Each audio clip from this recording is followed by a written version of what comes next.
অঙ্গনওয়াড়ি কেন্দ্রে চুরি। বুধবার গভীর রাতে এই অঙ্গনওয়াড়ি কেন্দ্রে হানা দেয় চোরের দল। ঘটনাটি ঘটেছে বিশ্রামগঞ্জ থানার অন্তর্গত চন্দ্রমোহন চৌধুরীপাড়া অঙ্গনওয়াড়ি সেন্টারে। চন্দ্রমোহন চৌধুরীপাড়া অঙ্গনওয়াড়ি সেন্টারের দরজার তালা ভেঙে ভেতরে প্রবেশ করে রান্নাঘরে থাকা শিশুদের চাল, ডাল, চিড়া এবং গ্যাসের সিলিন্ডার, বাসনপত্র সব চুরি করে নিয়ে যায় চোরেরা। বৃহস্পতিবার সকালবেলা অঙ্গনওয়াড়ি সেন্টারের দিদিমণি অনিমা দেববর্মা এবং সহায়িকা সাবিত্রী দেববর্মা অঙ্গনওয়াড়ি সেন্টারে এসে এই অবস্থা দেখতে পেয়ে অবাক হয়ে যায়। সেন্টারের দিদিমণি বিষয়টি গ্রামবাসীদের জানালেন।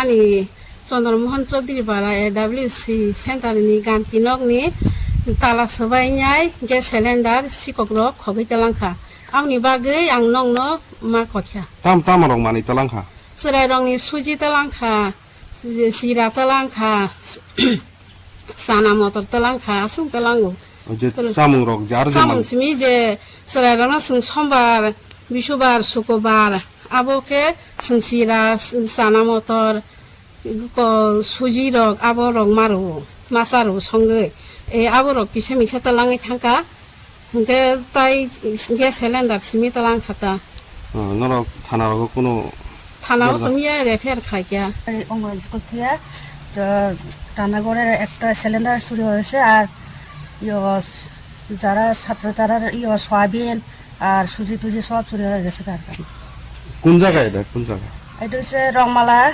সিএমসি চন্দ্রমোহন চৌধুরীপাড়া সেন্টারে চুরি লামার যুগলক না। শিশুদের খাবার সামগ্রীগুলো এই রান্নাঘরের মধ্যে রাখা ছিল। রাত্রিবেলায় চোরের দল হানা দিয়ে নিয়ে যায় শিশুদের খাদ্য সামগ্রী সহ বাসনপত্রগুলো।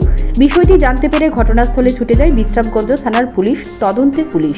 Bureau report, news prime Tripura.